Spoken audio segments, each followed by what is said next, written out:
Yeah, looks like we're live. We always got to go check over here. It appears like it is live on the WeTubes. Guess what, friends? We're back. Modern Relics podcast is back. I'm Angel. He's Lucky. It's been a minute. We're back. It has. We're not in the same room now. No. I realized in hindsight, if you listened to the last show, we probably should have just shared a microphone, the one that you were using, because there was a lot of feedback and it was very hard to edit. But you know what? Growing pains. It was haphazardly put together, but that does mean that we were in the same room at the same time. I got to see you and the family. It was super awesome. My vacation is still going for 2 more days. Nice. And then I go back to Redacted to work. So, yeah, dude, lots and lots to catch up with. First of all, how was the drive back? How are things? What's going on?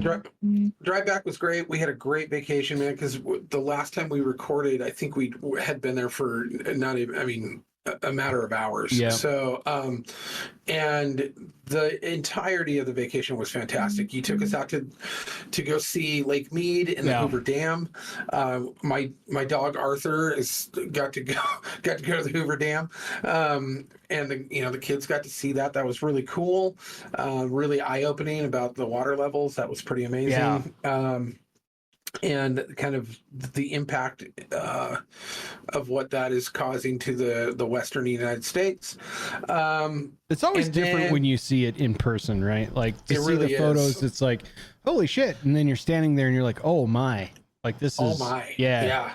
Yep. It's wild. Yeah. So, and then we hung out in your pool, ate really well. You fed us really well. And then also, met some really cool neighbors. Yeah. Like you have some, I met, I think 3 different sets of your neighbors in your neighborhood. And I'm very pleased to see and know that you're surrounded by such good people who actually look out for you and actually care for you. Yeah. So it's a nice sense of community, which is something that was like sorely lacking in Seattle.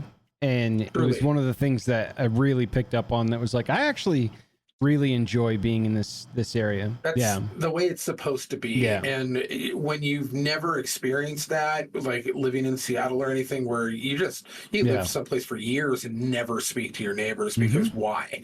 But yeah, so that was pretty cool. And then we cured the kids of Vegas. They said never again. Yeah. They hated that city and said never again. We'll visit Uncle Angel, but we have no need to go down into the city of sin, and which is awesome. I'm not upset as a father that the kids are not drawn to the lights. Yeah. But yeah, after that, then we went down to Lake Havasu and visited with my grandmother, who I have not seen but one time briefly from the time I was 5, and got to spend time with my aunt and uncle, Kim and Andy, who now Kim is far and away my favorite aunt, and Andy my favorite uncle. They're the coolest people in the world. Nice. And I got to spend my birthday down there. We got to have dinner on the London Bridge. The kids got to see the London Bridge. My grandmother also everybody has a pool. So we pool hopped through the Southwest. But then I got to spend my birthday at the Nautical Resort in Lake Havasu, where my aunt is one of the facility runners there. Pardon me. And then got to hang out at my cousin's house, even though she wasn't there. She was on a Disney cruise, but they were house sitting, so we got to hang out there in her pool and enjoy my birthday there. But it was really great to catch up with my grandmother and kind of fill some gaps on kind of my lost history. Yeah. And that shit's always fascinating, dude. Like when I met my biological aunt, and we basically just hung out for several hours, just drinking a bottle of wine and hanging out on the porch and just connecting and like getting to pick up all the pieces that I didn't know were there was really cool. Right. So, yeah. yeah. But yeah, she's a fun and spicy lady. She's 86 and still dancing. And yeah, I mean, Nice. music couldn't hit the air without her moving, and it was hilarious. But the dog did well through the whole trip. He never threw up. He traveled really well. And then we came back to your place for a couple of days, or about a day. Yeah. And you got tattooed while I was did. there. Yeah. And then we drove home, and the drive back was really smooth. We did Good. no more problems. Everything went perfect. Ended up in Boise. Stayed at my friend Tom's from high school again. Did you guys get to actually connect for a minute? Yeah, the second time. yeah. Good. We actually got to catch up and have dinner, and yeah, it was cool. It was really nice to get to catch up with Tom, and then headed back home and immediately got back into the action where Kate, we had to get Kate back in time for a wedding for her best friend, which she was partially helping plan and kind of coordinating stuff. So she had to get right into it, and we were kind of helping with that kind of stuff too. And then that Sunday was the wedding. Bam, bam. I went directly to work, and then the wedding, and then bam, bam, bam, and then 4th of July, and we just haven't had a chance to sit down and breathe. Yeah. This weekend was the first weekend we started putting like stuff up. I was going to say, you still have to unpack. Yeah. Yeah. So we just started. Aaron's, I think, upstairs, like putting pictures up. I put up a bunch of art yesterday, and we're starting to get the garage kind of unloaded and putting boxes and stuff into the rooms where they belong to unload them and everything. But we're comfortable. Everything's great. We love the new house. Nice. 4th of July was fun.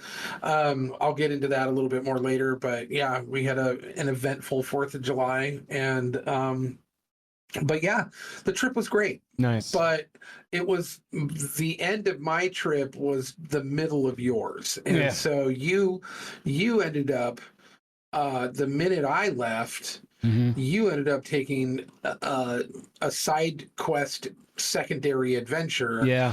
And so tell me about that, because I saw a few pictures, but you were pretty much incommunicado while I was, and I was too busy to really, other than see pictures and go, oh, cool, he's in California, he's down by San Diego. Yeah. That was about it. So I was like, good, I'm glad Paul showed up and you guys hit the road. Yeah. So we were behind schedule by quite a bit, and Paul, friend of the podcast, had a couple of jobs where materials, he's not, I guess I'll probably screw this up, but he is not the GC on these jobs. He is one of the contractors doing specific pieces of this remodel or build or something. And apparently the materials were not ordered for like a week. So they were pushed out a long time. So his work was like scooched forward. So he's trying to fly through that. He also has to replace a clutch in his car before he comes down. So he's trying to get that done on jack stands in his driveway. It's piss and rain up there. Like, it's the worst possible situation.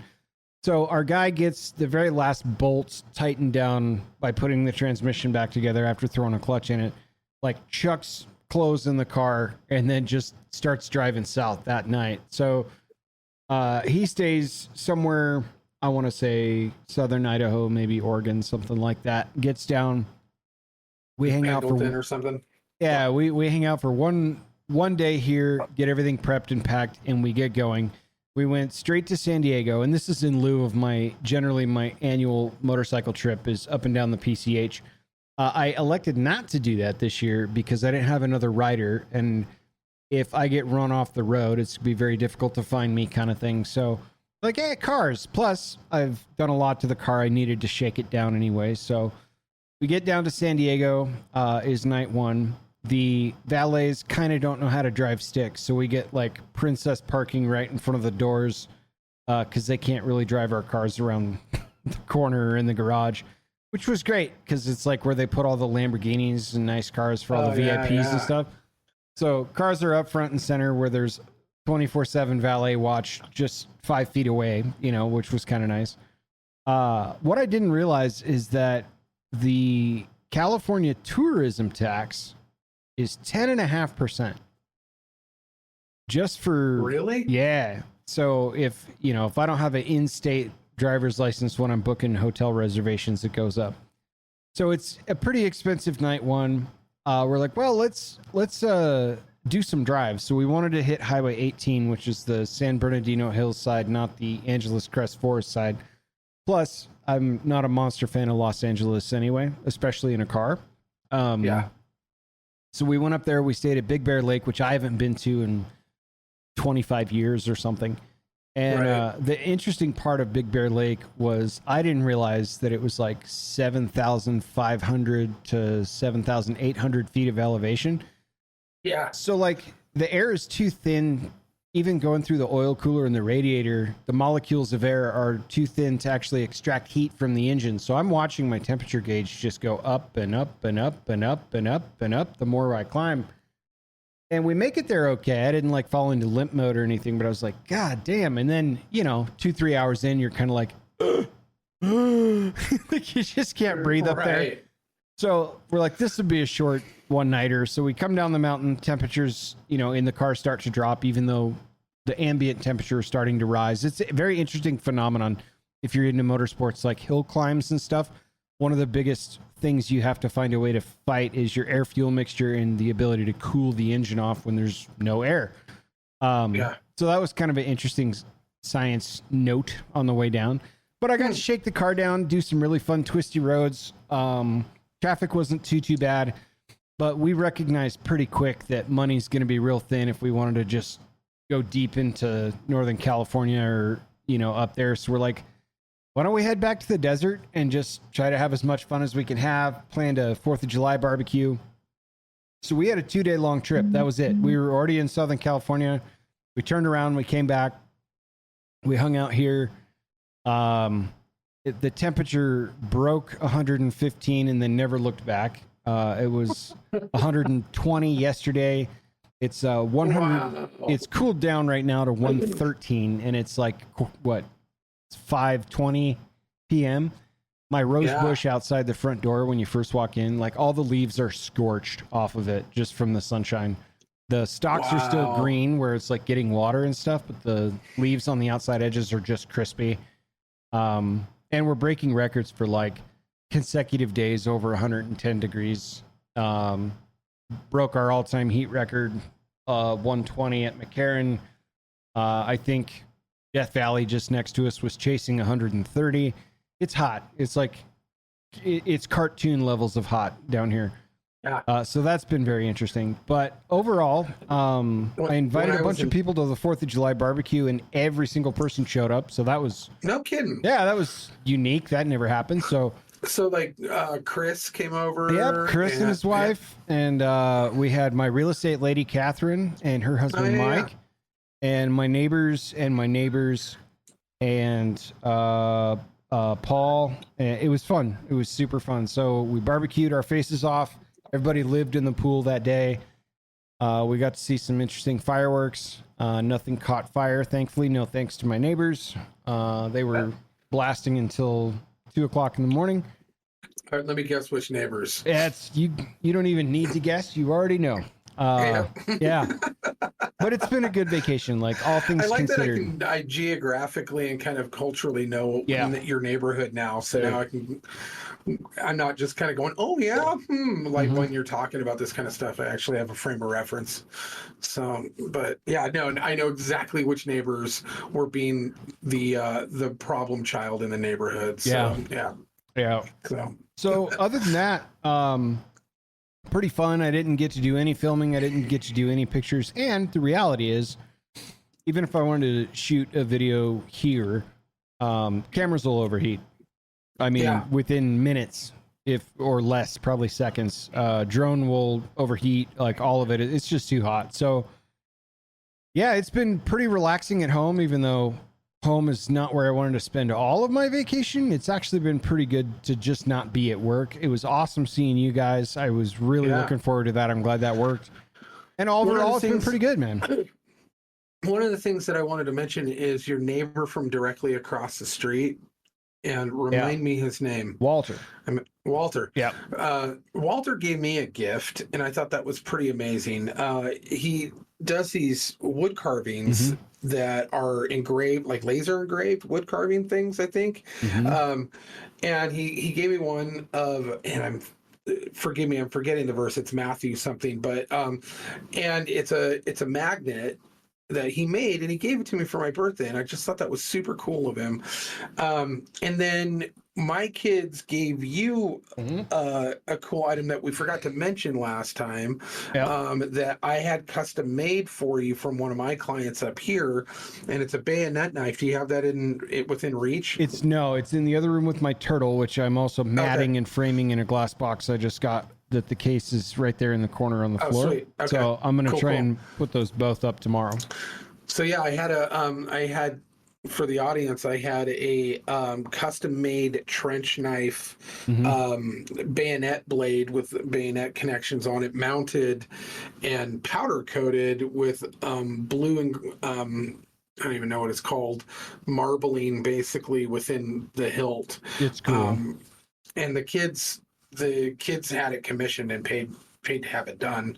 But I have a client that's MD or MB Blade Works, Mikey Broadsword, and he's phenomenal blade worker. I've got a couple of his knives, and so but yeah, we had that made as a thank you. They wanted to do something cool for you, and I said, it is really cool. So I talked to Mikey and I was like, hey, the kids want to do something. Would you be able to do something like this for him, for something for his room? And he came through. Unfortunately, like one of the screws isn't holding, and so we'll have to figure that out. But yeah. Anyway, overall, you had a great 4th. You had a great vacation. So far, so good. We had a great vacation. Coming back here, it was cold. We came back and it was like 89, and we're like, who? Like, we're all, and everyone's been complaining because it's like in the 90s, late upper 80s, mid 90s, and everyone is dying here, and we're just like this is like, we're chilly, we're soaking up the heat, and I gotta tell you, man, and it got considerably hotter where since you guys left. It is, geez, it's hot. So like I took so I helped my neighbors that you met late that night in the backyard across from me, the elderly couple. Our general rotation is I'll take all of our trash cans to the street Sunday night because Monday's trash day, and then typically Monday I'm working. Al will come collect all the empties and drag them back up to the house. And I walked outside and it just hits you. You can feel it. It hits you, and I'm like, and then I'm like pushing like can number 3, just like, it's ridiculously hot. I pretty much run back into the house and just sit in front of misting myself with water. It's crazy hot. It's unusually hot. So you guys missed the super big bad part of it, but you got a little heat while you were down here for sure. Especially, I assume Arizona was hotter when you went down there as well. So it was. It was between I would say 80. 80. 109 to 115, somewhere in there the whole time. Yeah. And then it never got below 97 at night. Yep. So but it was pretty wild. We did get to see accidentally on my birthday, we went and got ice cream because I grew up in Southern California. They had thrifty drugstores everywhere, which are like CVS's or Rite Aids or whatever. And at the front of every thrifty drugstore was their ice cream bar, and you could get a cheap ice cream there, but they had their specific brand flavors, and one of them was a chocolate malted crunch that I used to get when I was a kid all the time. It was my favorite. I haven't seen it in 25 years. Almost even forgot that it existed, and they have them all over Havasu. So there's thrifty. Not drugstores. Yeah. There's just thrifty ice cream places. Oh, yeah. And it's the same stuff. Dude. And so, you know what I saw in California? and similar, forgot they even existed, was Foster Freeze. We used to have Foster Freezes all over, and that's where we would stop in. And I was like, holy shit, they still have Foster Freeze? That's insane. Yeah. Yeah. But while we were sitting there on my birthday getting my thrifty ice cream in Havasu, and I filmed it, but we got to see, we didn't know what it was at first, but I recognized that nobody else in the parking lot was panicking or like looking up or anything, but we got to see the Elon Musk rocket launch. And it was just cruising across the sky, and it was bizarre because it looked wild. It had this big wake behind it, and nobody else was panicking or freaking out. So it was like, this has got to be either something that they see all the time, and it turned out we looked and it was the Elon Musk rocket launch. So that was pretty cool. That was fun to see. Nothing Russian. Everyone can calm down. Yeah. I know. I was like, I'm eating ice cream as the nukes start dropping. Will be about right. Yeah. So, but yeah. Other than that, man, a lot's gone on. Holy cow. Yeah. It's been a crazy, like, outside of our own personal stuff, it's been a crazy couple of weeks, man.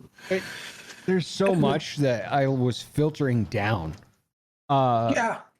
It's been a minute since I've seen or experienced anything viral on the internet. It's kind of hard to go viral because everything is internet these days.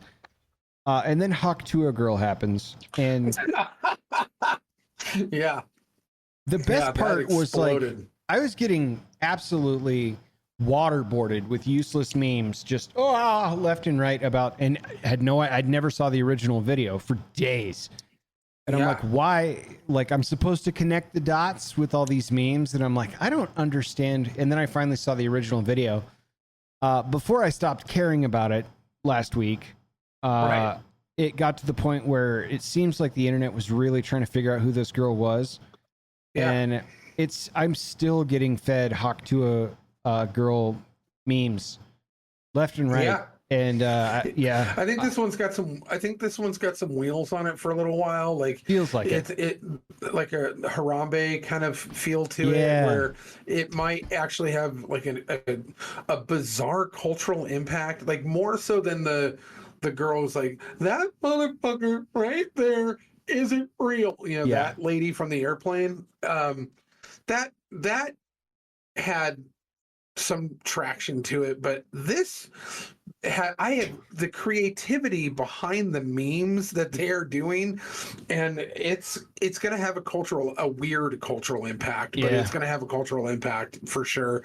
For why, I don't know. For reasons that remain unclear. There's a charm to her, I will admit, but it is something that has for lack of a better term, there's a deeper connection there that I just don't get, that people are really connecting to, and more than it just being funny, more than it just being like it's almost a statement on society in multiple different directions, and it's a very weird thing because it's an illegible statement.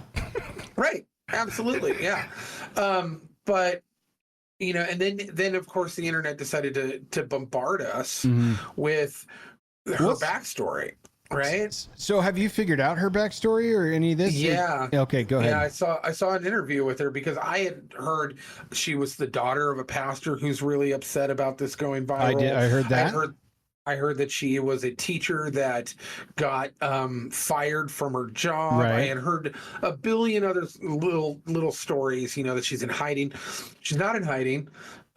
She worked at a wire or cable factory, and she has since quit her job because of the notoriety that she has been receiving from this. She has actually been contacted and now has talent agencies representing her, but she's actually kind of funny. Her dad wasn't a pastor. In fact, she said he's the furthest thing from a pastor. She said all of that is lies. She's done a few interviews now, and so but I think she's looking to possibly make some type of entertainment or influencer career off of You this had better notoriety. hope. You had better hope that she's talented as an entertainer in some capacity, because finding a job is going to be tough. For one, Right? Yeah. it's not like she didn't do anything that would prohibit her from getting a job, but it's going to be tough around the office. Two, do you remember the Leroy Jenkins guy? Yeah. Yeah. So this, for those of you that want to hit the Wayback Machine, Leroy Jenkins was like a skit about a World of Warcraft raid where everyone is being told by the raid leader, hey man, we're going to do this, and then we have to do this in sequence, and then this one guy just goes balls out and runs face first into all the bad guys alone, screaming, Leroy Jenkins. I bring that up because that guy is still doing the quote at like Comic Cons and BlizzCons, and that's all that guy can do. So Yeah. Hawk Tua Girl better be a brilliant actress or a great singer or like I don't think she's something. either, but she's got a charming personality from the interviews that I saw. Yeah. She's got a good sense of humor. She's got some comedic timing. And in a world where it takes the least amount of talent to become famous, I think that she may actually, if she gets the right talent agency, might actually find a niche somewhere. Hope so.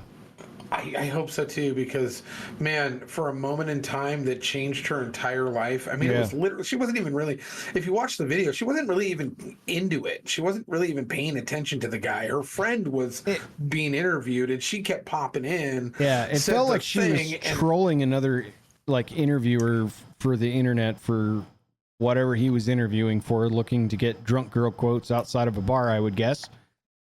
Mission also heard that success. this wasn't the first time that she has had some form of viral situation happen. I don't know what the other one was, but I've been hearing that this isn't the first time that she's been. Yeah. But she seems to be somebody who has kind of an it factor without knowing what it is. Yeah. You know, and I think that she'll probably be fine Hope if so. she could stay off substances and Right. you know, like, and not allow, you know, I mean, if the Cash Me Outside girl can actually, you know, I mean, she went into, I think, you know, what's the porn site for normies? Yeah. OnlyFans stuff. Yeah. Yeah. So I think she started doing that, but I think she was destined for that anyway. But I heard one of the actresses from The Sopranos started in OnlyFans as well. really? Yeah. I was like, Wow. wow, I guess things are not going great in Hollywood at this point for you. I don't know. Or it's something you've always Apparently not. wanted, whatever. I worry about that. Like, you get known for one big thing and then that's like that's who you are kind of thing. So Yeah. quit my job, start the talent agency. Hey, this could be something huge long term. Yeah. Best of Talk luck. to It probably beats the Wire Factory, at least for this 5 minutes. Right. But- Yeah. So Yeah, that was a weird like splashdown in the middle of like what some people are kind of concerned about, the end of the world with the upcoming presidency, you know, the election and what's going on in Europe right now, and you know, nuclear war on the horizon, and then Hawk Tua shows up and just like she spit on that thing, you know? like a comet, and then all of a sudden, yeah, it was a weird, but I mean, distractions, you know, Big time. they'll push the algorithm on a girl who says Hawk Tua into a camera so that we're not paying attention to the fact that Joe Biden is saying Hawk Tua in real life. That's the most cringe shit. Speaking of, though, end of the world and the greatest president ever, Joe Biden. That's hard to say with a straight face. I picked up a quote from a couple days ago from Bernie Sanders speaking on Joe Biden. This ought to be good. Here's the quote. And I agree with Bernie Sanders on this for what it's worth. Old men on old men. Yeah. Bernie Sanders says, quote, what I think is best for him, speaking of Joe Biden, to get out, to talk to people, to do town meetings, to do press conferences, and let the people decide. That's how I think you determine cognitive ability. End quote. Yeah, buddy. I do too. No, I think it would be great. I think it would be a great thing for him to probably the first time I've agreed with Bernie Sanders. Be a cord cutter. Get away from that prompter, big guy. Get out there. Yeah. Is this your contribution to defending woke logic? In a bit, yeah. It is a bit, yeah. Because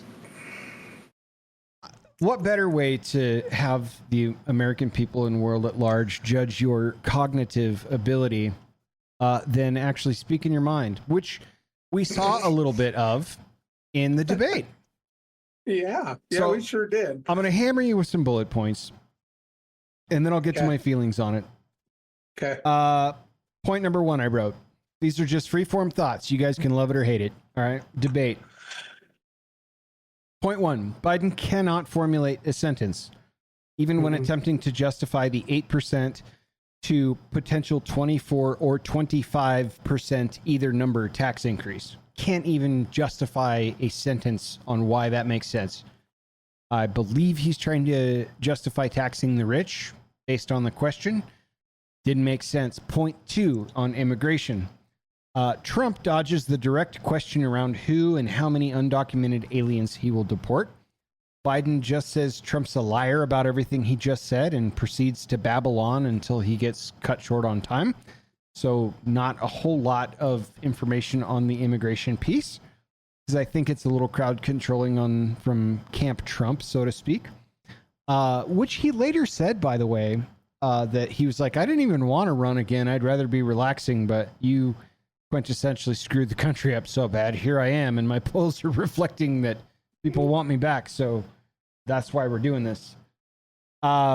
This felt like a roast. It didn't feel like a debate, by the way. 100%. Just throwing that out there. Ukraine. Nobody answers how they're going to end this mess or stay out of it or anything. Trump notes that he will have the war settled before he takes office as president-elect in January. Speaking of January 6th, Trump notes that he thinks we were better off then and offered National Guard support because everyone could feel it. I assume he meant the tensions rising on that day after the speech. Says, hey, man, I offered support. I offered National Guard to a bunch of different places. I have it in writing that the mayor of D.C. said, I don't need it, whatever. And then there's some weird Nancy Pelosi documentary, allegedly, where Nancy Pelosi says, oh, this is all my fault. I would love to see it, but I'm probably not going to. This felt like a blame game, and this is American politics now. And I just wasn't really impressed with any of it. Again, Biden fires back with "you're a liar" and "come on, man," which is like his favorite quote when he has nothing to say. Addressing concerns about doing this job well into your 80s if reelected for President Biden. Babbles a bit, tries to get to a point, and I watched this 3 times, tries to get to a point. And then just starts going on about all the jobs he's created and the deals he's made to reinvest in America. Something about giving money to Samsung, which is a South Korean company. Like, I have no idea. There was no point, and they cut him off to save time and save face, apparently. Yeah. Trump says he's in great health. He can golf really well, and he's in great shape and took several cognitive tests. Biden goes in on Trump's weight and golf handicap. At this point, I'm furious. I'm like, this is reality television, not American politics, but that's where we're at. And for Biden, for what it's worth, man, a lot of resting 25th Amendment face from Joe Biden, just constantly, like there was talk, bro, and I'm not joking, in big media about giving Biden a pre-debate shot with like a cocktail of drugs to help him stay alert, or like Ritalin and Adderall is feeding that guy like Tic Tacs. I really truly Trump made some good points that I wanted him to make. Yeah. I think he really like tempered the fire back the way that he was actively antagonistic toward Hillary Clinton a few years ago. Yeah. We saw a very different Trump. I think he's kind of just shrugging, going like, I can kind of say whatever the fuck I want because, like, look at who I'm trying to debate here, which Right. was a pretty good strategy, all things considered. That said, it still felt like very ego driven from both guys. Like, we're talking about golf games.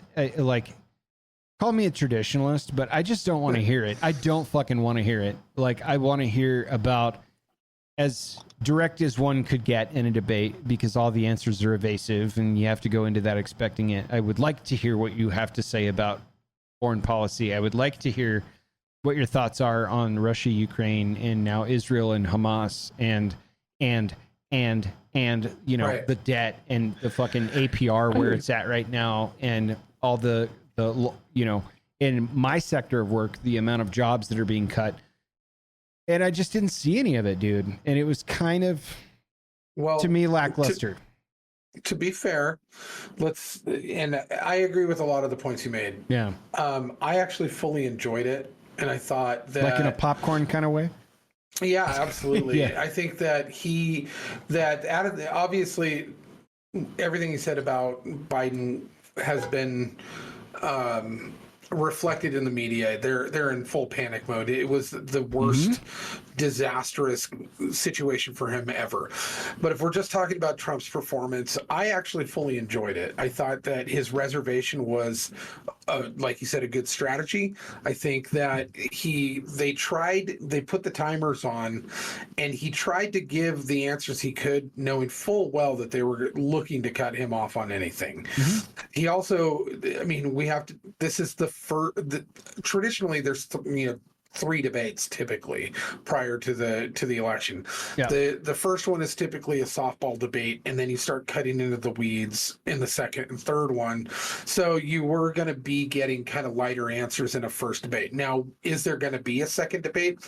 That's yet to be determined. The Biden administration has said that they're all for it, which baffles everybody. But and Trump's like, really? You want to go again? Irrational Okay. confidence, maybe? Right. But I think actually he did really well in his reservation. Now, the one thing that I did see that the golf thing I found entertaining because I thought it was hilarious, but him going, he's never ever had an 8 handicap. That's crazy. But I just thought it was funny, but in the comedic way of like, this whole thing is a farce. I might as well talk about golf. This is crazy. But I think when you watch social media things and you get commercial breaks, those commercial breaks can be up to 3 minutes. So having CNN set a 2-minute timer deadline, like what point could we possibly get across that isn't bylines and slogans and that's exactly singers? it. And so I knew that going in. He right? had to work those in. Yeah, I knew that part, but yeah, I was just kind of like, it felt like they weren't taking it as serious as I would have maybe hoped that so I'm looking forward to potentially a rematch. Yeah, well, Trump's going to have to. Yeah, Trump's going to have a long form situation. He speaks long form, which is why he does the rallies where he can't be interrupted and he can get to those points in the long form versions, which he does. So, but when he's up against CNN, who is an enemy in and of itself to him, on a platform where they've completely tried to make it cater towards Biden, even though it actually worked in reverse, and because he would ramble and they would cut him off and make him look like a moron, and then it would give Trump an ability to come in right after a rambling and throw a quip in and then go in. It didn't work for them, and it actually made Biden look worse and Trump look better. And he actually did a really good job of not using the time, taking the bait, or like not go. I mean, there was countless times where Biden got obviously flustered and frustrated, and he's a liar. He's everything he says is a lie, But Trump did a really good job of staying more measured than I've ever seen him. That's one thing I'll tip the cap to, is he was very reserved compared to the bombastic attack pattern we've seen out of this man on the campaign trails of yesteryear. I think the bravest thing and the most admirable thing that CNN did throughout all of this was they left the comment section turned on the videos of the debate when they left. I didn't know that. YouTube. Wow. Holy shit. That's, you want comedy, go check that out. I'm going to look into that. It's just I think there's 6 or 7 mainstream videos they cut on that, just promos and then the actual one. And it's like, you get everything from elder abuse to things I won't repeat, but so where do we go from here? Like, because that's the thing. The big question in the DMC right now is, do we let Biden run, or do we replace Biden with somebody else? We're supposed to find out by this weekend, or the DNC. But that's the thing, is that the meltdown that's happened afterwards, normies like my grandmother, who I just visited, who thought that Biden was, she's being told by MSNBC and by CNN that for the last 2 years that he's not in a cognitive slip or decline. That he is actually sharp, and they've been providing cover for him. They just got to see in real time that they've been lied to for 2 years, and that is across the board, across the country. Anybody who was in his camp, like, except for the extreme zealots, they've all went, oh no. And everybody within the DNC, everybody within Congress, everybody within Washington is now going, this is a nightmare scenario. What do we do now? And they're looking down their roster, and they've got Michelle Obama, they've got Newsom, Gavin they've got Newsom. Gretchen Whitmer. And what office has Michelle Obama held prior to this? Just literally zero. Oh, okay. And I was hoping there'd be a resume there. That's their roster of possibilities for real. Is just playing on the name recognition. Been thrown in there. Wow. Yeah. And right now they're all, every single one of them, and Kamala Harris, they're all polling dramatically lower than even Biden. And so they're in a spiral right now. They don't know what to do. They know that they got to get Biden out, but they don't know who they got to get in. They all have a different idea of who that's going to be, and they don't have enough time to come together. The DNC is going to be a very, very interesting turning point for this election, because that's when they get to decide who the delegate's going to be, because they changed the rules a couple of years ago, where even though he got all of the nominations from all of the primary, that throughout the United States, that he got all of them, that doesn't determine who the delegate is. That doesn't determine who they send off to be president. They changed their rules. And so it feels a little baity and switchy to the American people, but they're going to have to pull the 25th Amendment on this one, don't you think? Well, if they do, then what they're in a bind, because if they pull the 25th Amendment, then that automatically puts Kamala Harris in at the helm. Yep. They cannot allow that to happen. She polls worse than he does, and they do not need, from kind of a woke sensibility, from their perspective, they cannot allow Kamala Harris to be the face of the first female president or female president of color. They can't allow her to be that. They can't, that is historically impossible for them to allow.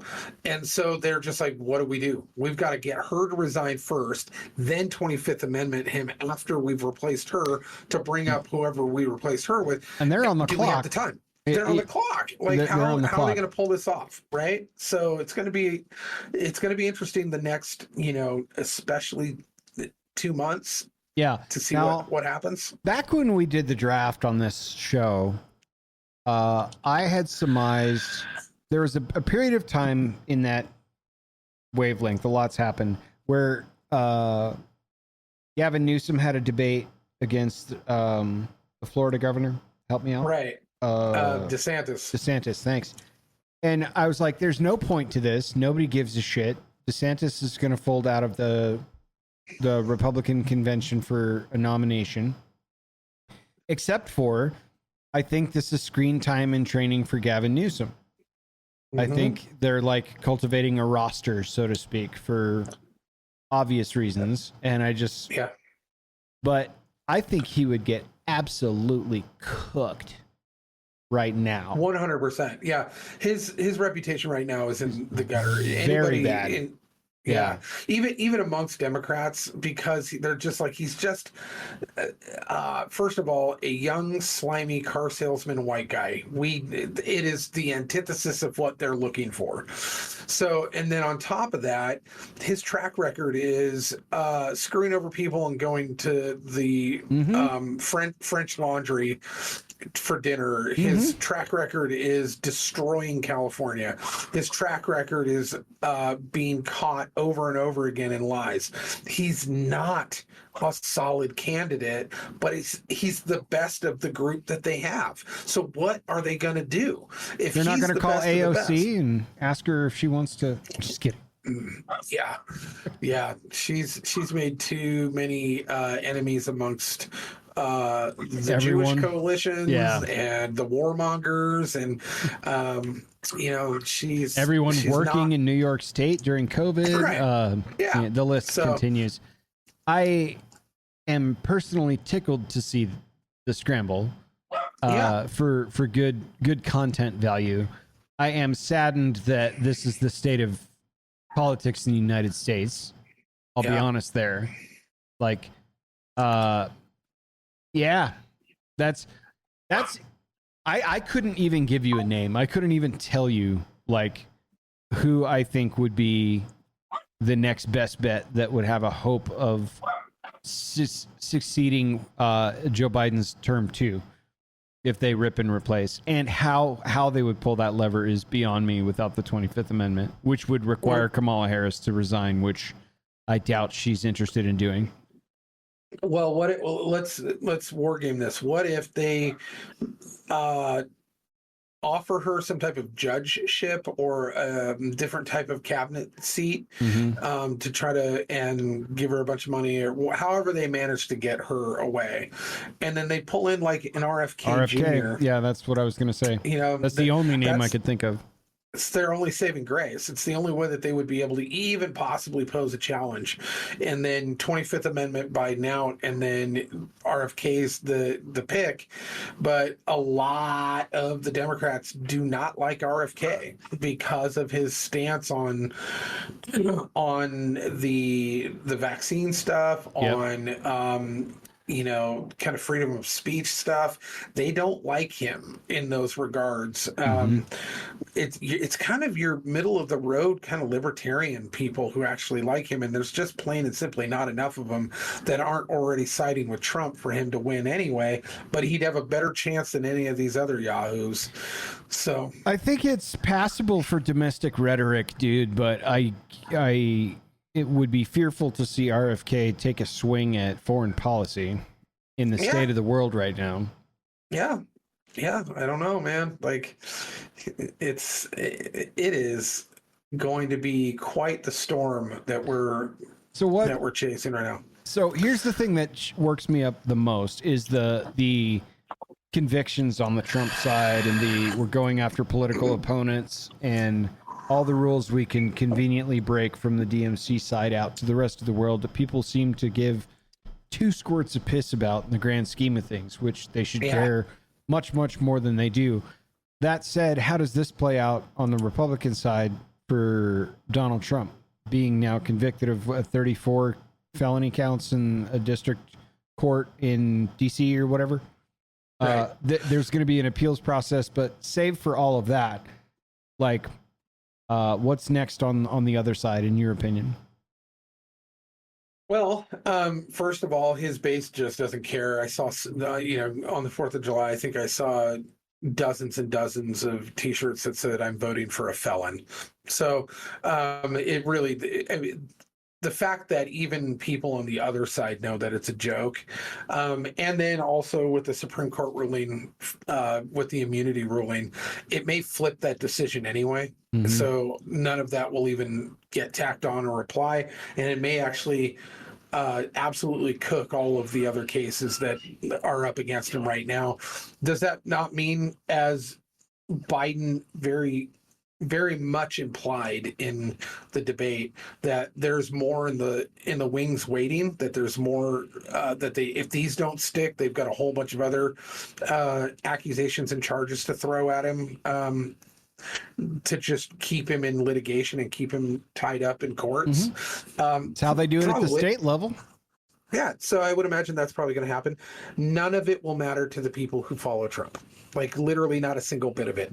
And because they know that it's all political and it's all fake. They don't care. They don't care. They see that the judicial system has become broken and corrupt, and that it is being weaponized, and they refuse to acknowledge its authority when it comes to people who are being politically targeted and motivated by politically motivated antagonists. Yeah, absolutely. So yeah, I think that in the future coming up,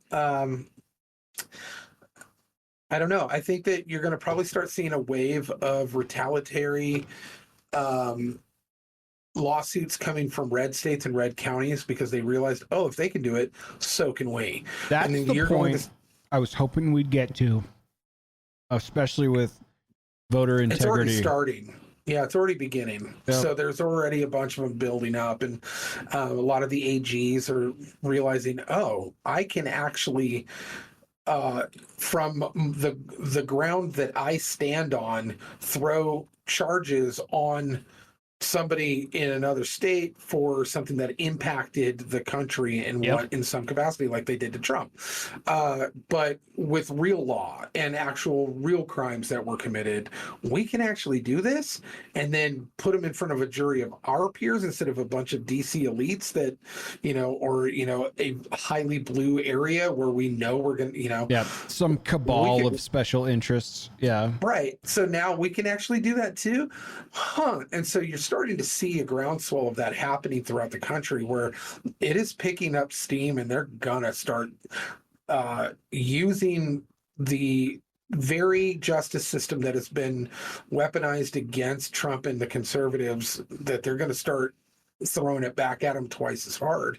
And it's not going to be pretty, but I don't see it not ending in a kind of civil unrest, to say the least, because once you start throwing lawfare around at that level, and we're shades away from additional peaceful protests.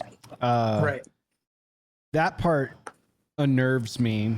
I'm also keenly unaware of the future state of the Republican Party, because if Donald Trump wins as president-elect going into this January, that's it. That'd be his second term. So who's got to step in the wings? Who's got to step up and be media darling for the next 4 years on the Republican Party that has a chance of bringing some semblance of normalcy back to U.S. politics from the Conservative Party? Well, the going theory right now, and it could be completely wrong, but it is the strongest going theory right now, is we have to wait until Trump picks a VP. And that VP, as of right now, the top contender is Dr. Ben Carson. And I'm all for it. I think that would be a great VP pick. He's a very intelligent and measured man, and would be a great yin to Trump's yang. And I think it would be a very wise decision. That being said, that's where we'll start to see, and we'll probably start to see the shuffle after, if and when Trump gets elected, the shuffle will begin, and we will start seeing different personalities come to the top, whether it be a Kristi Noem, whether it be a DeSantis, whether it be a Vivek Ramaswamy, whether it be, a whole cadre of Kash Patels or whoever kind of got some political sense to them within the Republican sphere. They'll probably start to rise to the surface because they know they got 3 years to really start getting the momentum going. And you'll start seeing that kind of neck and neck poking up, a lot more public statements, a lot more, and we'll probably see multiple front runners. The fact is that the Republican bench is far, far deeper. I mean, you got Tucker Carlson, you've got Charlie Kirk, you've got all of these other kind of personalities, and we're kind of getting into the era again. Josh Hawley, Rand Paul, all of them. Dan Crenshaw. There's a lot of junior politicians. Right. There's a ton of them out there that, like, the bench is much deeper on the Republican side as far as like conservative value followers, whether they're political or pundit or, you know, somewhere even off in the Speaking you know, like, speaking of Hawley, though, real quick, you see him go after Boeing CEO in the hearing? Yeah. Oh my God, man, that was fun. Yeah. That was a good time. Yeah, he's not quite Trigger Gowdy, but he's up there. Yeah, he's there's an elegance to his assholery that I find fun to watch. Yeah. No, sure. I appreciate you entertaining that, because those are the names that I'm thinking of as well. But I just it would be really great if there was a bench that we could see and start to follow, because I think the quality of candidates over the last few elections just continues to decline. And you know, I can guarantee you what we won't have is an 80-year-old man in the next election. I should certainly hope not. Yeah, I should certainly hope not. That's a guarantee. They just the public won't allow it, but the kingmakers in charge, who are the ones who kind of put in front of us the figures that we're supposed to pick from. Right. When it all comes down to it, they're going to recognize that there is no taste for 80-year-old men anymore. That there will be such a heavy pushback on it that their reputations and money will be completely gone if that's who they put in front of us. And so, for what it's worth, like, I'm not a big anti-old guy. Not really. Yeah, that's hard to say. There's wisdom to a certain degree. There's wisdom that comes along with that age. So I'm very it's just anti-career politician old guy. Like, you know, I did a whole breakdown of all of the times Joe Biden has voted for and then subsequently against and then back for specific things throughout his whole career, where as the wind blows, so does Joe Biden's attention and effort and all this.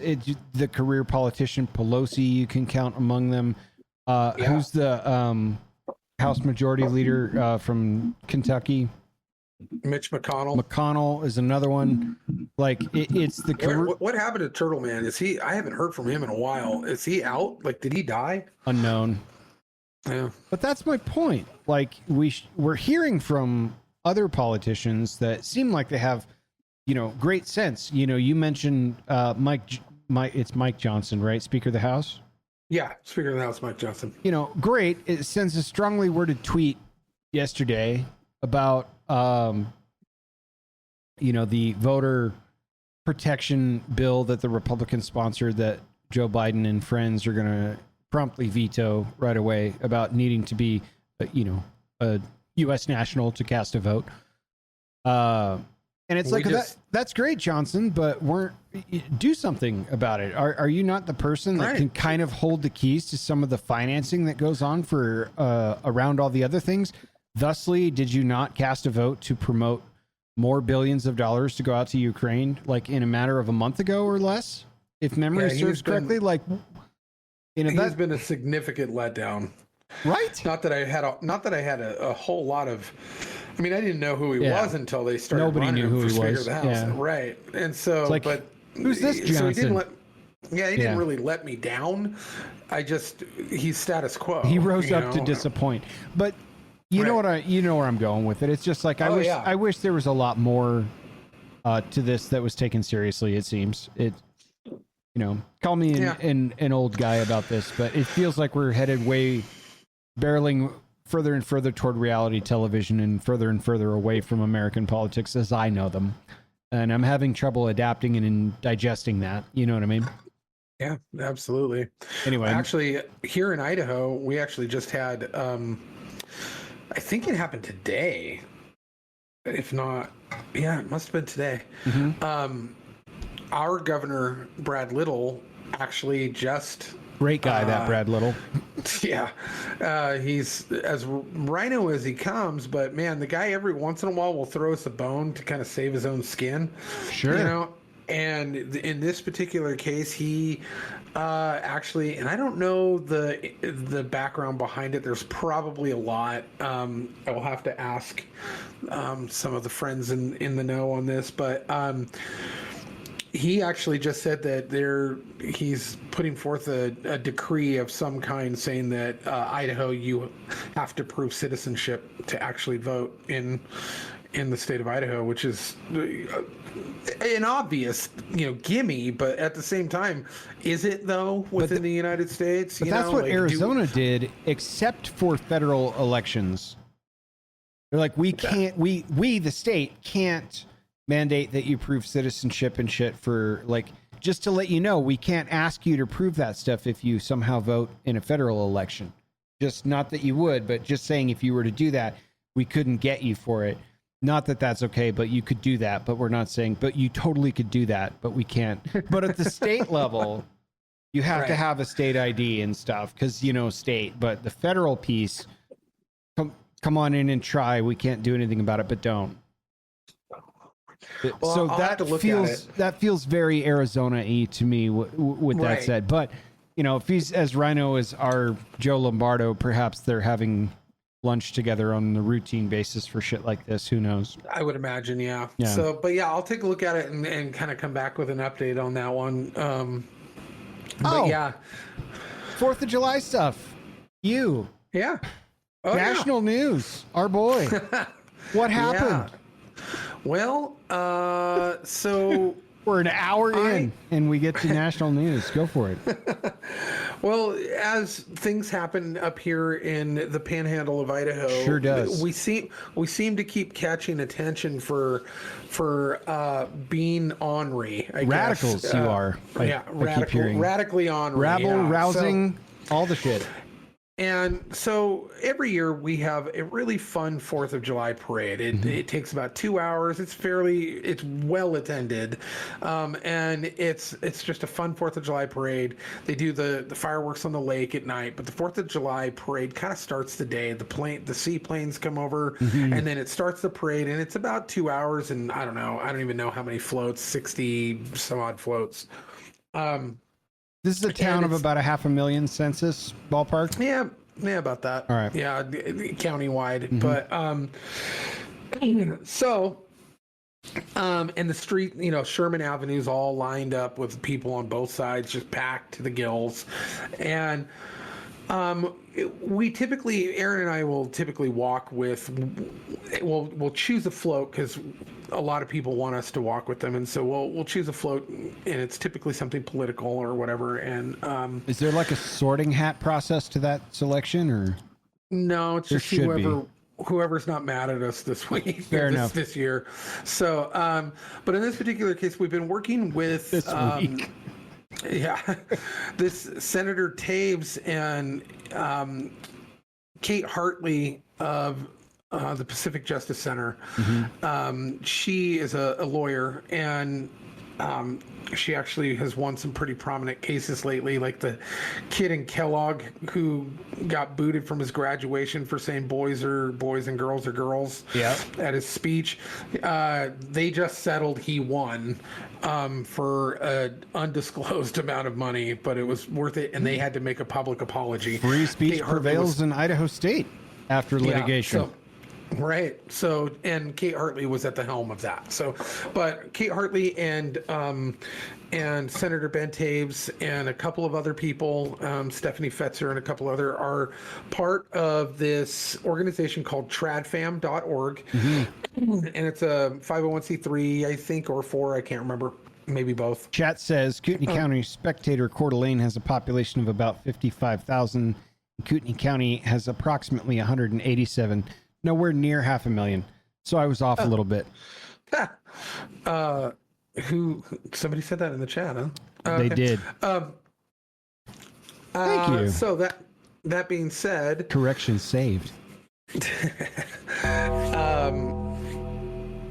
So these people have created this tradfam.org, and basically it's this organization to really promote and celebrate traditional family values. And you can go to tradfam.org if you want to look it up. It's actually pretty cool.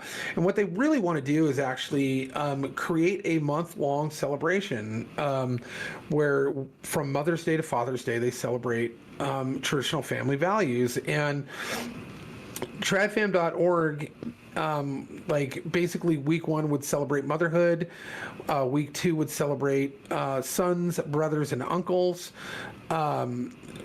week 3 would celebrate grandparents, and week 4 would celebrate daughters, sisters, and aunts, and week 5 would celebrate fatherhood and the marriage between a man and a woman. And just something that is wholesome, God-based, and kind of brings us back to the traditions of the nuclear family and what this country was built on and founded on. And we've been trying to get it through Idaho legislation. It got shelved this last session. We're going to be pushing it again next year. And we're trying to get all the city mayors and stuff to actually declare it and actually create within the cities of Idaho to actually start promoting and actually bring this on as a policy within the cities. And so every year, for the last 3 years, we've had a float. Well, because of the hoax thing that happened, remember? Oh, yeah. If for the audience, we had the Utah basketball team. Turned out there was a hoax. They think they got one kid maybe saying something, but they've decided to blow this up into a situation that isn't. And so now what they've got is a couple weeks ago, they decided our city council, or Coeur d'Alene City Council, decided to put together a hate speech, hate crime ordinance, which they tried to write out the definition of what that is, but it's as vague and loose as you could possibly imagine, with it being up to the determining factor of a prosecutor or judge as to whether or not it even applies. There's no disciplinary action for it. They just will tack it on to another crime if they so choose. Big uproar about it. Like you're basically just looking to target people who 100%. You don't like, and so for reasons that you can create on the fly.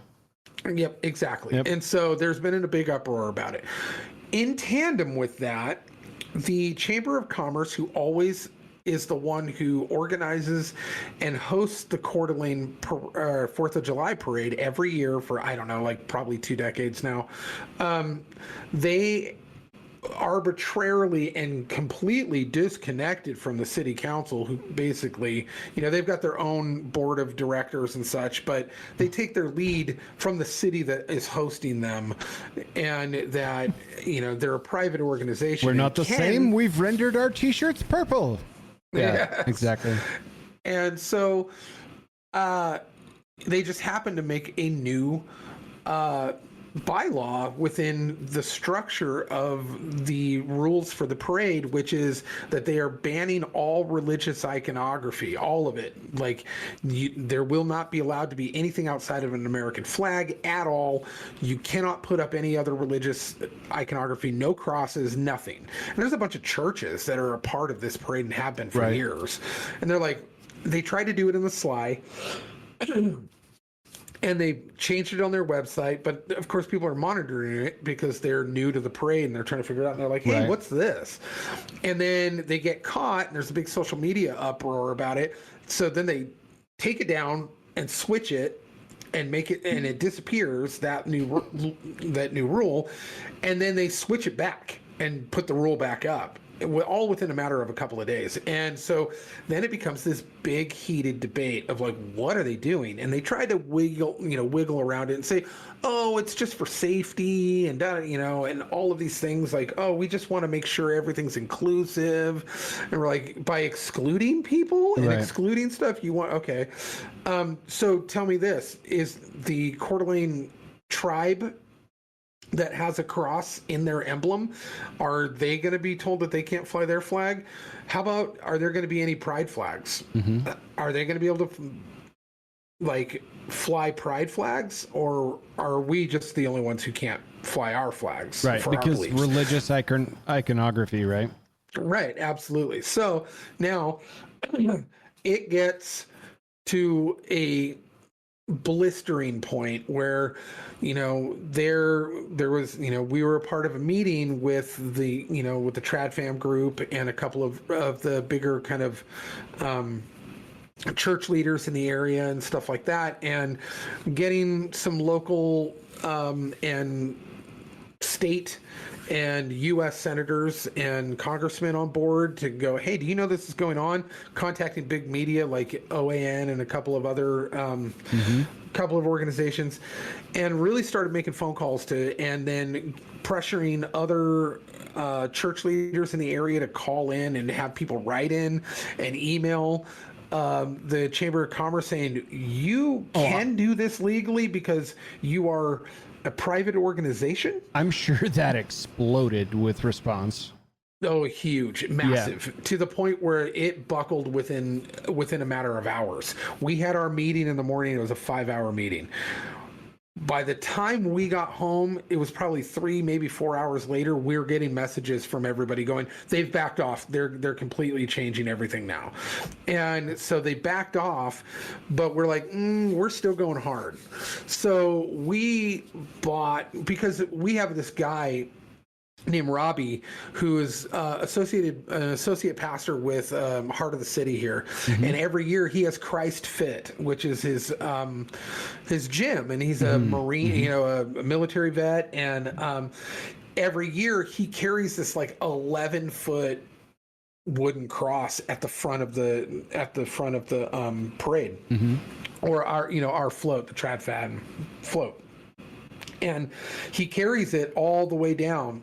And this year, they were threatening to arrest him within the time frame of us having our meeting. And Robbie was part of our meeting, that if he brought a cross and carried that cross, that people who were in the organization were saying that we will actually have the police come and arrest you. And he said, you're going to have to pry it from my cold dead hands. I'm taking that cross down the road, and you're not going to stop me. And if the thing is that if the Chamber of Commerce, as an organization, being a private organization, can discriminate, but the city cannot. Right. But they got a permit for this, even though it's on public access. If they had gotten the police involved to arrest him, it would have then incorporated the city. Lawsuits would have began, which is what we told them. And so they realized they were kind of stuck in a rock and a hard place, and they backed off of everything. But what we ended up doing was showing up in force anyway. Almost every float in the parade, not all of them, but almost every one of them, had some type of cross or a bunch of people with crosses. Good for you. Our particular float was, I think, the biggest float in Coeur d'Alene float or parade history. We had between 400 and 500 people there, and there were hundreds and hundreds of crosses.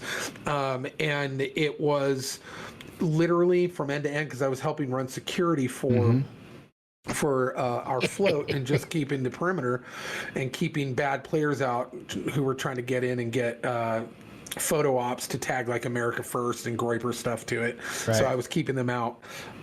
But what ended up happening was we got a standing ovation from the very beginning of the float to the very end of the parade. And it was so amazing to see the community respond that way.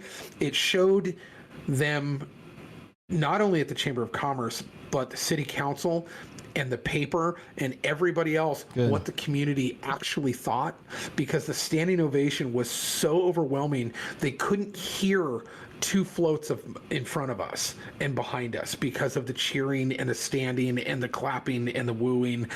And it was so overwhelming that it made the Chamber of Commerce put out a statement today saying that they no longer want to participate in the planning and organization of the parade anymore. And So it was an incredible response.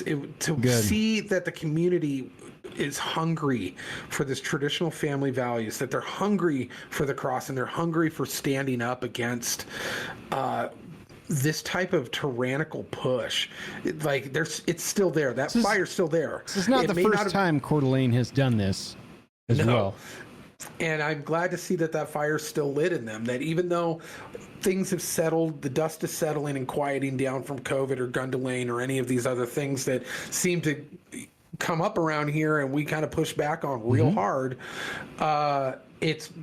It is remarkable to see that fire is still here within our people here, and that they are not going to put up with this. Good. Every time it's tested, every time they go to try to poke the border and go, stick their toe over the edge, we slam back on them and go, you're not doing this here. We already told you, and we're going to keep telling you, you need to stop. This is not a place for you to take root, and we will not allow it. So does this open up the doors for other people to sponsor the parade next year?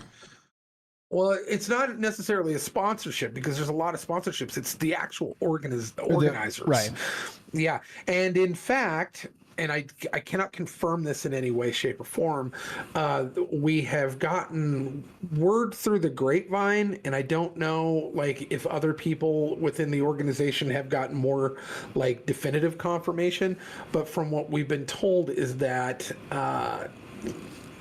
by the rumor mill is that the Chamber of Commerce wants to give it to Trad Fam to be the ones who organize the whole thing. Oh, wow. Now, what a turn of events that would be, eh?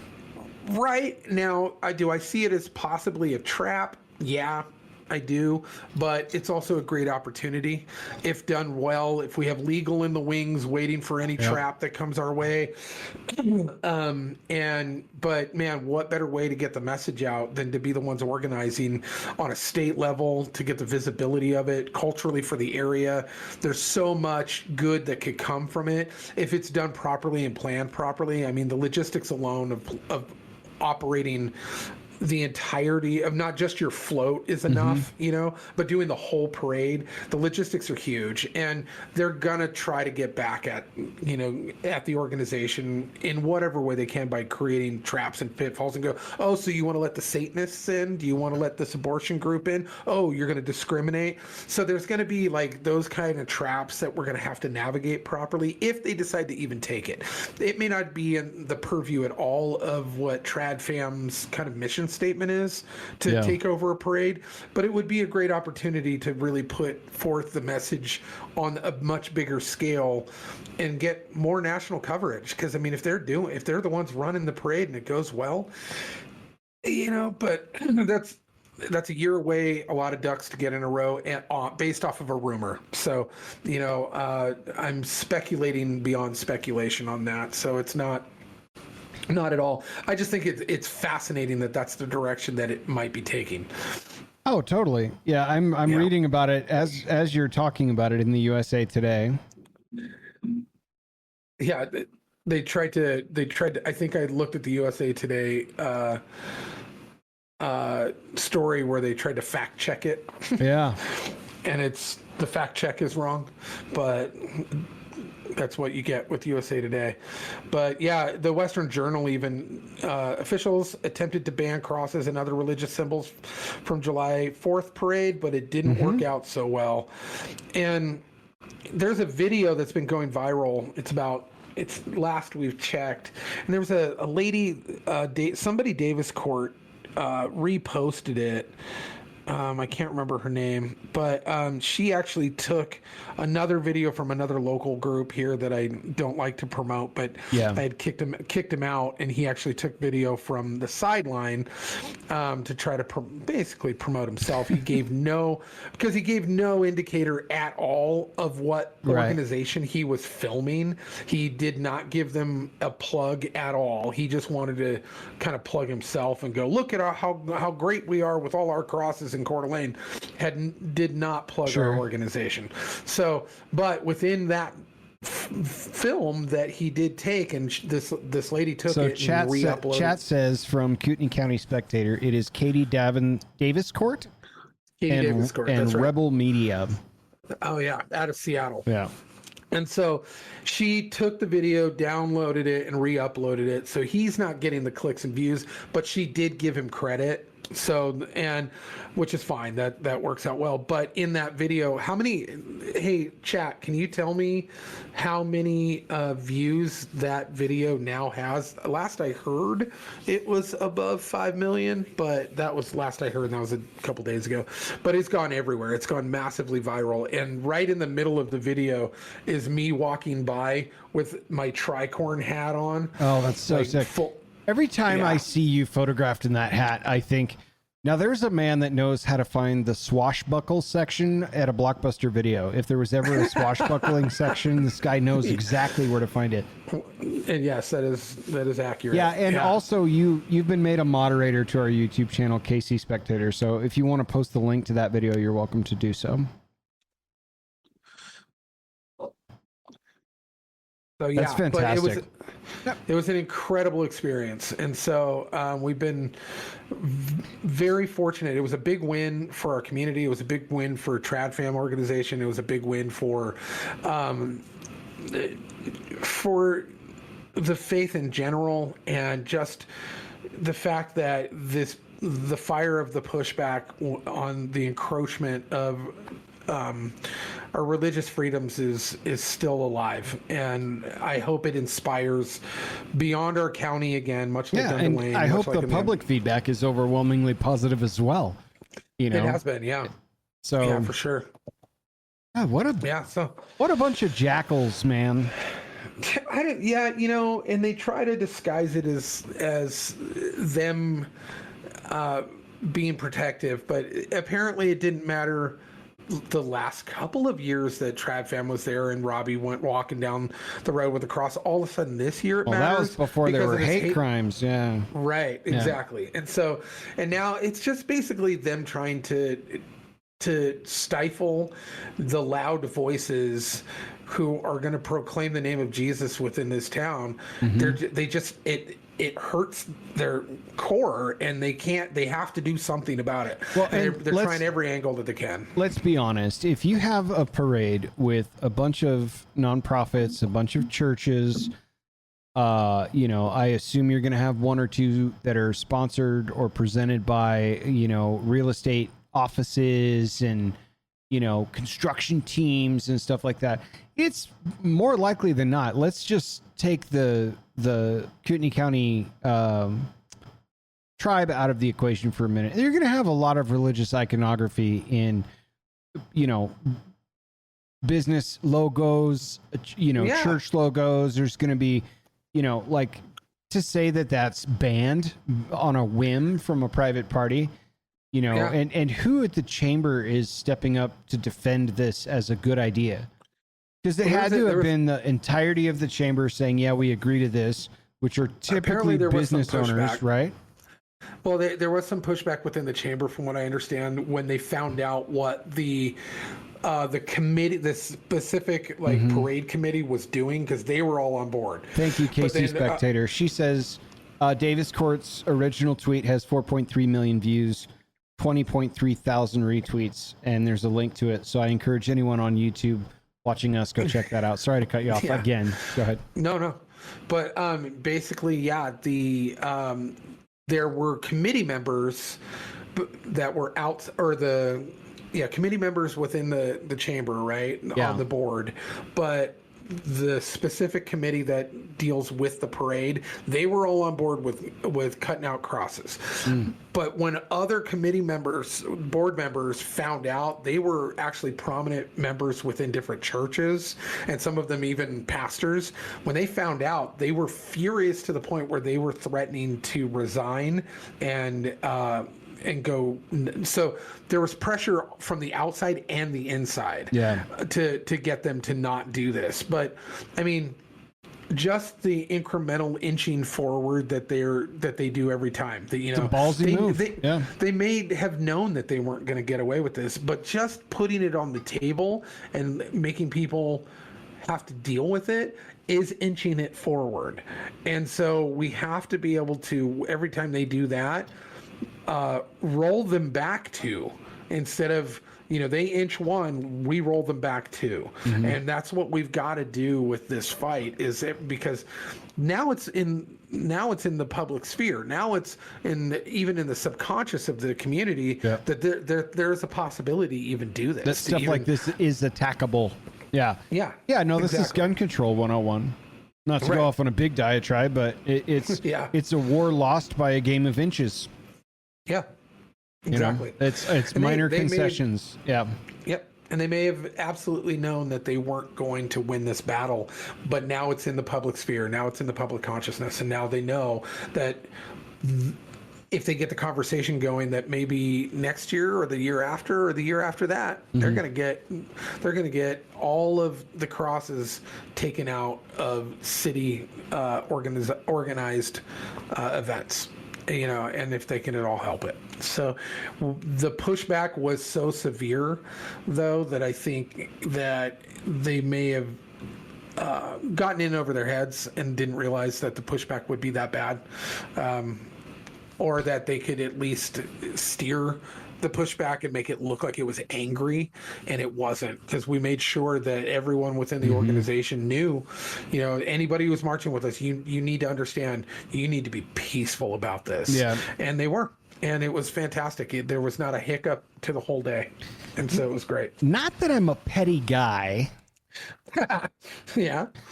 But one wonders if the Chamber of Commerce is a private organization, and they may or may not be using the state seal as part of their personal iconography to promote their organization. I wonder if one could somehow find a way to trademark that grouping of words or a logo that does not represent the seal of the great state of Idaho or the county of Kootenai or the city of Coeur d'Alene, and formalize a documented religion out of it. So that way, if they do rear their ugly head, that anything that uses that trademarked image or grouping of words could be considered religious iconography that they would also not be able to use by showing up, having t-shirts, pens, caps, any of that stuff. So I don't know. Could be worth looking into. I'm not a legal guy, certainly not a petty guy. Not that I would. We'll run it by Kate and see what happens. Yeah, just saying. Yeah. But no, it's so it was a pretty eventful 4th. It was, yeah. And then we went over to some friends' houses and watched about 10, children have a watermelon eating contest. Oh, how'd that go? Three or four of them threw up. There you go. Like almost nearly immediately. Yeah. But it's a hard fruit to consume a lot of, it turns out.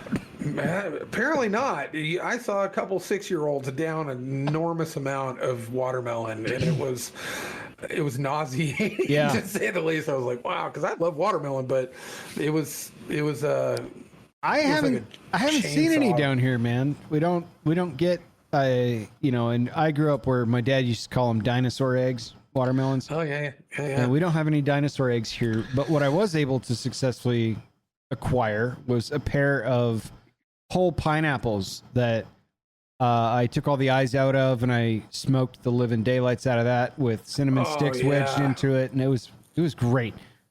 So I did what I could do without use of a watermelon this year for the 4th, but fun was had by all. Yeah. Well, cool. Yeah. And then after that, we came home and my neighbors blew up a bunch of fireworks, and we had to drug the dogs because Cooper is terrified of all things, including his own shadow and the fire alarm in the house. But but Arthur, the one that we brought to your house, the Jack Russell, he wants to fight every single boom in the sky, and so he is like flexing and barking and trying to attack all of the booms. Like he is going to get them all, and so we had to drug the both of them to kind of calm them down. I have a vet friend who gave me some I don't even know what it is. It's basically like dog like tranquilizer Yeah. light, I guess. I don't know, just Like to Benadryl calm for them down. dogs or something? Yeah, Yeah. something like that. I don't know. She's all, give them half of one of these, each one of them, and I was like, okay. And it This seemed isn't to habit help. forming, is it? Yeah, Dogs doing like, the fentanyl lean in the kitchen, you know? it didn't really work all that well. I mean, Yeah. it was okay. It did fine. I think it mellowed them both out a bit, but not entirely. But yeah, and then that was about it. That was our fourth, but we had a good one. Nice. Well, I gotta grab the Gospel by Gen Z because I nearly forgot about it. But talk to us about a movie review because I know you had one coming up. I do. I was looking forward to this movie because I like the franchise, or Yeah. I did. And That's ominous. yeah, because I've been a fan of sci-fi and monster films for so long that I was pretty excited. And I've got a friend that up here that I've done a lot of tattoo work on in this particular IP, and Godzilla is always been one of the things that I've loved. I love Godzilla. Ty loves Godzilla. He's got his whole body tattooed in Godzilla stuff, right? And starting back in, I don't even remember when it was, but it was the one with Bryan Cranston and that Aaron Johnson kid or whatever. The Godzilla remake franchise, right? And then even the first Kong movie, both of them were both fairly seriously toned, and as realistic as you can get a giant monster movie in, and they did a really good job with those. As the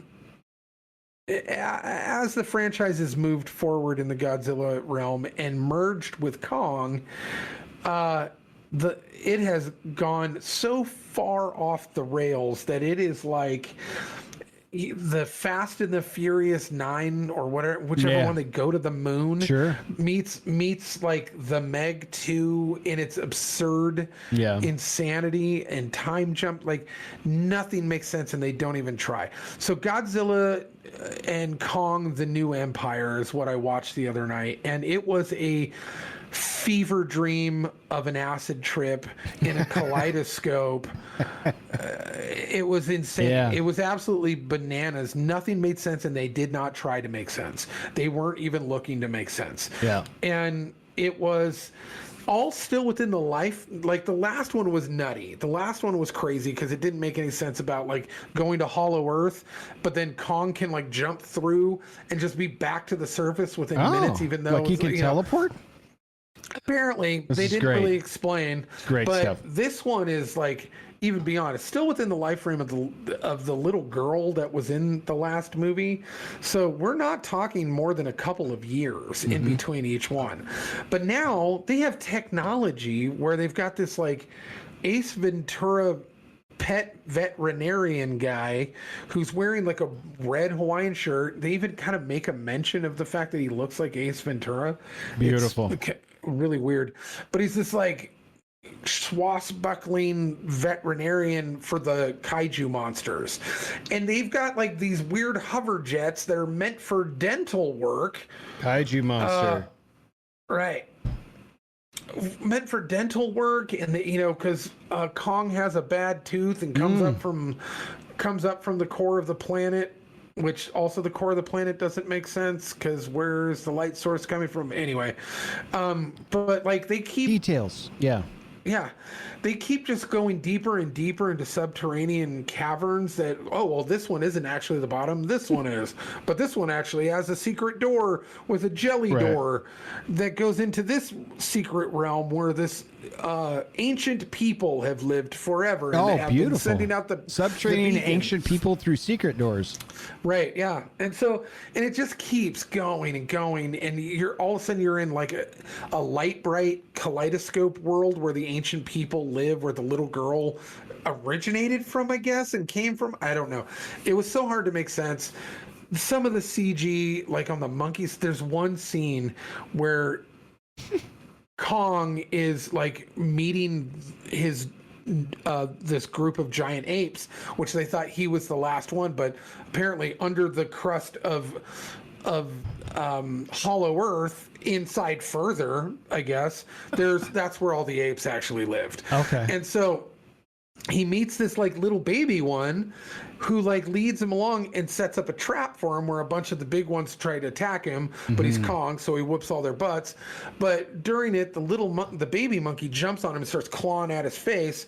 So he grabs little monkey man, who's actually probably 40 feet tall, grabs little monkey man and starts using him as a club to beat the other monkeys with by his arm, just whacking him with this baby monkey, and then chucks him into a mountain.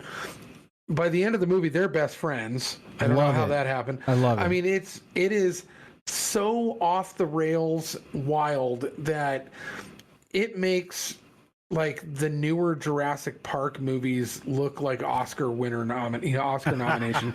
It is crazy. Did I have fun watching it? Yeah. Yes, mainly out of just awe of like, what the hell are they doing? Like, what is this? I did not care to understand anything because it was obviously intended not to be understood. And some of the CG was good, but some of it was terrible. The pacing was awful. Like, there's a scene where, once again, like the portals going in between the two, right? It's the time jumps like that where the frost dragon at the center of the earth that they find. Wait. So yeah, in the heat of the Earth's core lives a frost dragon. Yes, he's one of the old gods that the big bad monkey man has kept trapped with a magic wand that puts him in pain, that he keeps wand. As his. Okay. Yes. Yep. So, but there's usually something to explain away, like why can we suddenly breathe in zero gravity in outer space? And they usually because of the whatever device, and then it's like suddenly physics doesn't make sense. It's a magic wand. Okay, it's a magic wand. Yeah. Yep. And so, the frost dragon attacks Godzilla, and it gives him frostbite on his hand and his arm, and he can't use it, and it's hurt. And so the team finally finds Kong, and they're like, "Oh, he's hurt. Like he's got frostbite." And they go, "Oh, but remember at the Hollow Earth base that was just destroyed, that we just came from because the monsters destroyed the base, that we had already had in production the cybernetic arm stuff?"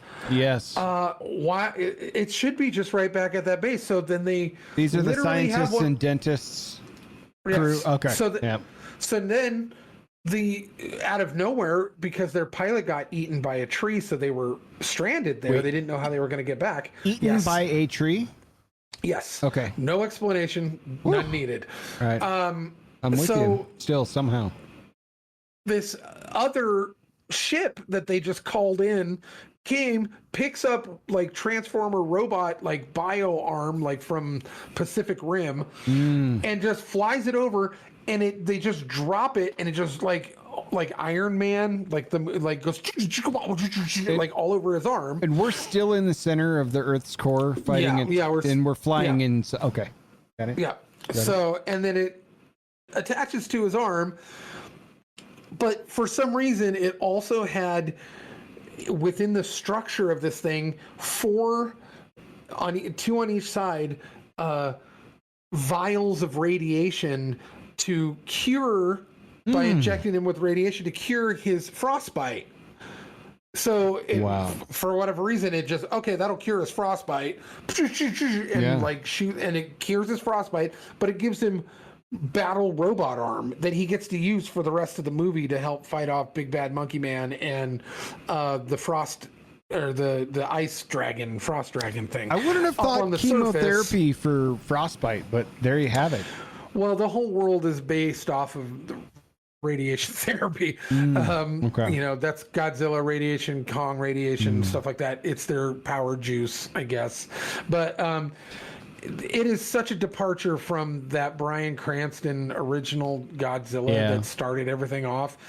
It escalated so fast and so poorly, but like at the same time, it's like watching a cartoon. Yeah. Like that's where we're at now with it. It is literally cartoon ethics, cartoon physics, cartoon like storyline, like cartoon pacing. This is the part where they where you're ready to hit the franchise reboot button. That's how far down. Yeah, I gotcha. Yeah, for sure. Yep. Good yeah, so Lord. it is. So how many megs? How many megs you got on this guy? Man, I would probably just, out of 10 megs, I would probably give it about 4.5 megs. And it's not, it was watchable. Yeah. But only if you're willing to forego any seriousness to a giant, because you have to realize that you're like, this sucks. This is not what this is supposed to be. And then you realize, yeah, but I'm talking about a Godzilla movie. I'm talking about a King Kong movie. Yeah. And what is the name of this movie? Godzilla X Kong, The New Empire.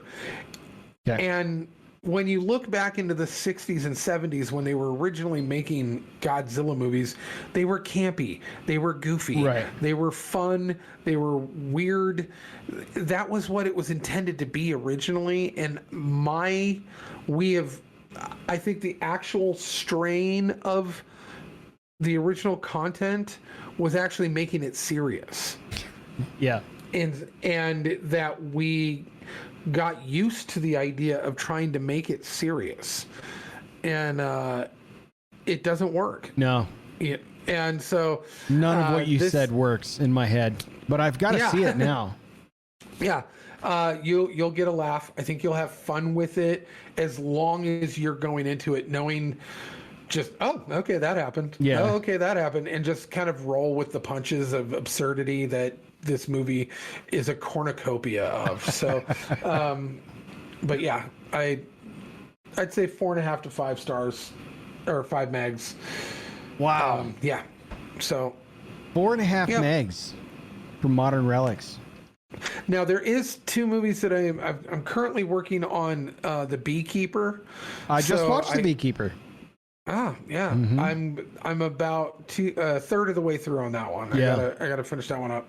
And then the next one would be there is another Godzilla movie that's supposed to be pretty good, and it's Godzilla Plus One, and it's a Japanese Godzilla movie. So I have to sit down and actually watch it because it's all subtitled. Subtitles. I can't put it in the background. But yeah, those are the 2 that are next on the chopping block for me. But I did watch The Gentleman. The series or the movie? No, the movie. What'd you think? And it was phenomenal. Yeah. And Guy Ritchie is my Quentin Tarantino. Yeah. Like, that guy could do no wrong in my eyes. Like, that movie was so good.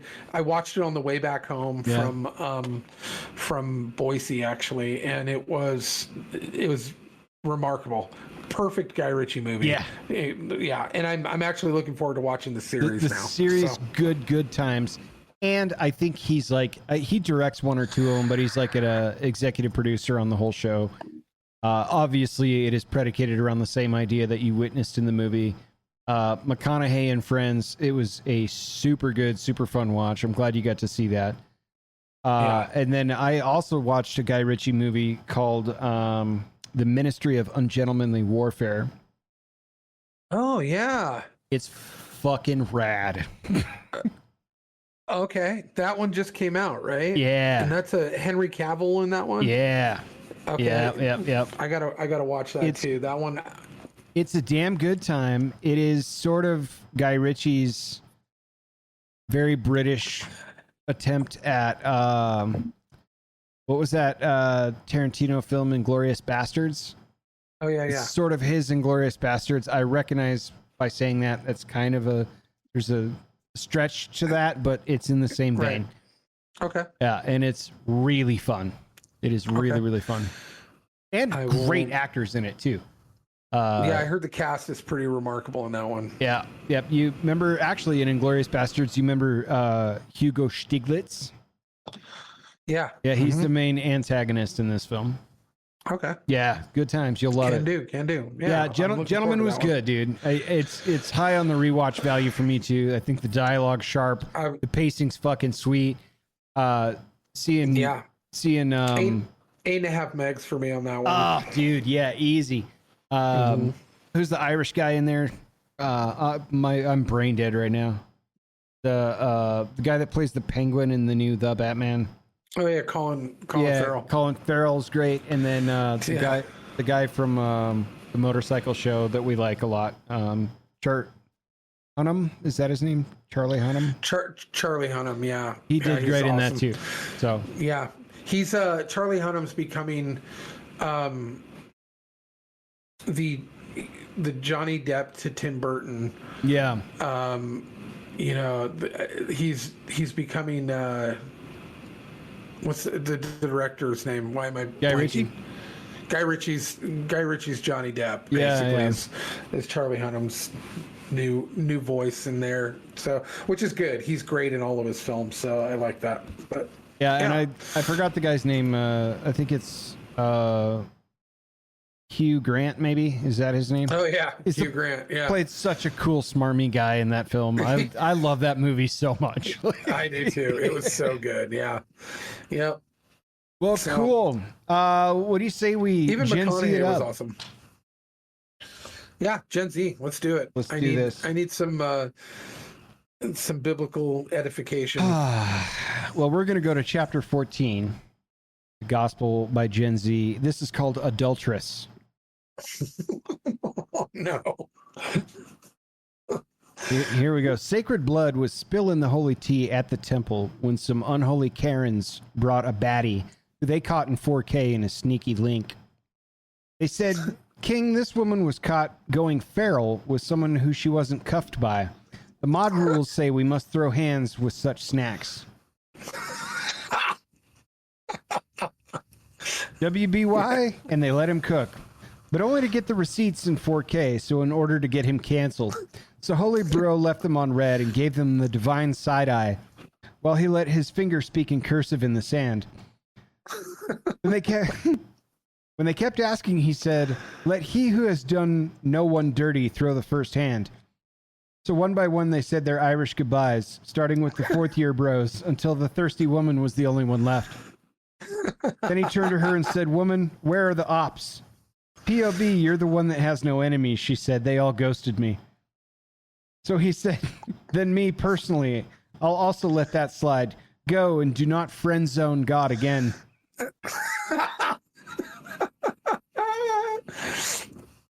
Oh man, that is absolute poetry. And these are my real reactions too. I've refrained from reading this because I want I wanted to get the content out of it. It just keeps getting better, dude. It really does. Like, yeah.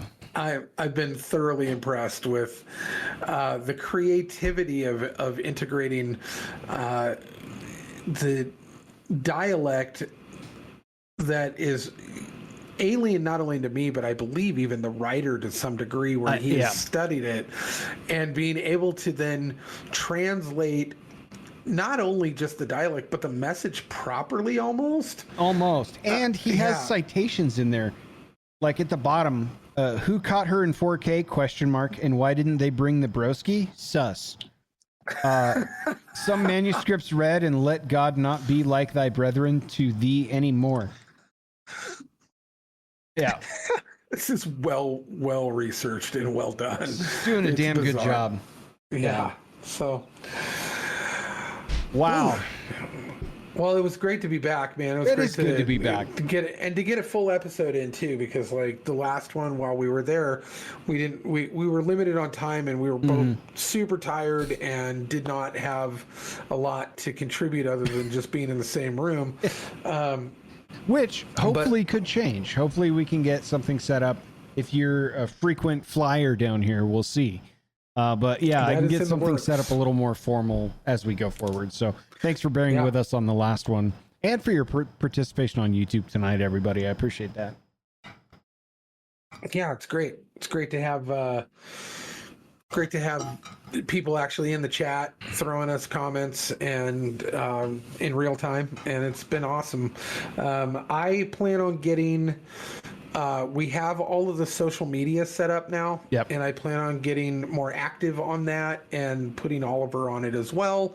So if you guys want to reach out, I think we're the Modern Relics on I think all major platforms, if I'm not mistaken. Pretty close to everywhere. I'll try to get something formal in the show notes of this week or next week because I'm still kind of sorting through it as well.